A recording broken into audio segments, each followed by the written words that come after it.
Hello student. आज के इस वीडियो के अंदर हम लोग डिस्कस करने जा रहे हैं अधीनस्थ बोर्ड द्वारा जारी की गई एक बहुत ही इम्पोर्टेंट वैकेंसी के बारे में, जिसके अंदर इस साल की जो सबसे बड़ी वैकेंसी रहने वाली है एलडीसी संयुक्त भर्ती 2026, इसके बारे में अपन चर्चा करेंगे।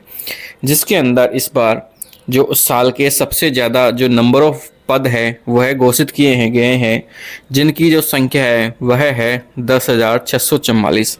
अगर इनका बाइफर्केशन देखें तो बाइफर्केशन कुछ इस तरीके से है कि इस बार इन्होंने जो आरपीएससी लोक सेवा आयोग है उसके अंदर 6 पद और टीएसपी एरिया के अंदर 0 पद है, और ये जो 6 पद है वो नॉन टीएसपी एरिया के अंदर है। इसके अलावा अगर बात करें प्रशासनिक सुधार विभाग की तो उसके अंदर जो नॉन टीएसपी क्षेत्र है उसके अंदर 8,827 पद, और इसके अलावा जो टीएसपी एरिया है उसके अंदर 979 पद, और जो टोटल पद है वो है 9,806 पद।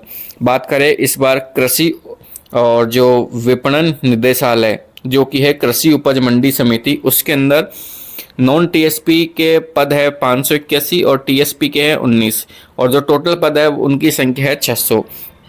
इसके अलावा अगर बात करें तो राजस्थान राज्य कृषि विपणन बोर्ड की, तो उसके अंदर 98 पद नॉन टीएसपी में, टीएसपी में 0 है, और जो टोटल पद है वो 98 है।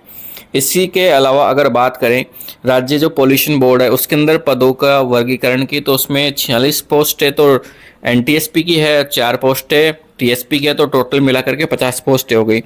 और अगर इसके साथ में ही बात करें माध्यमिक शिक्षा बोर्ड की, तो उसके अंदर इन्होंने जो 84 पद घोषित किए हैं। इसके अलावा जो टीएसपी एरिया है उसके अंदर इन्होंने 0 पद रखे हैं, टोटल जो पद है वो होते हैं 84। तो इस तरीके से कुल मिलाकर के जो पदों की संख्या है उनमें अगर बात की जाए, जो नॉन टीएसपी है वो पद है वहाँ पे 9,642 और टीएसपी के हैं 1,002। टोटल मिलाकर के ये पद हो जाते हैं 10,644। अगर कॉमन जो वैकेंसी आती है उनकी अगर बात की जाए तो उसके अंदर ये है इस साल की जहाँ तक है सबसे बड़ी वैकेंसी रहने वाली है, जिसके अंदर पदों की संख्या है 10,644।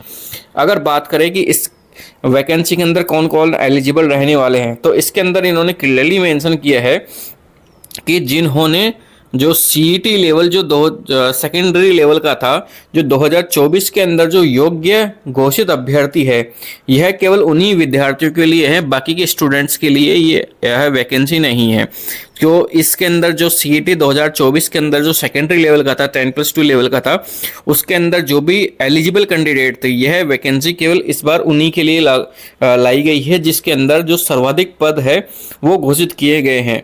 अगर बात करें कि इसके अंदर जो अलग अलग जो डिपार्टमेंट है उसके अंदर जो पोस्टिंग है वो किस तरीके से की जाएगी, तो अगर उनकी बात की जाए तो इस बार देखो जैसे कि लोक सेवा आयोग है, इसके अलावा अगर बात की जाए कि कृषि विपणन निदेशालय है, और कृषि बोर्ड है, पॉल्यूशन बोर्ड है, माध्यमिक शिक्षा बोर्ड है, और प्रशासनिक सुधार विभाग है, तो इन सब के अंदर जो पोस्टों का जो आवंटन होगा वह मेरिट कम प्रायोरिटी के बेसिस पर होगा, यानी कि जो आपकी मेरिट बनेगी उसके बेसिस पर काउंसलिंग होगी, और वो काउंसलिंग होगी उसी के बेसिस पर आपका जो डिपार्टमेंट है वो सिलेक्ट किया जाएगा।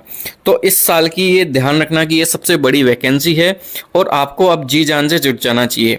जल्द ही इसके बैच के लिए हम लोग एक नई अपडेट लेकर के आते हैं, तो तब तक के लिए बने रहिए हमारे चैनल पर। तो आपका बहुत बहुत शुक्रिया इस वीडियो को देखने के लिए। आज के लिए इतना ही। जय हिंद, जय भारत।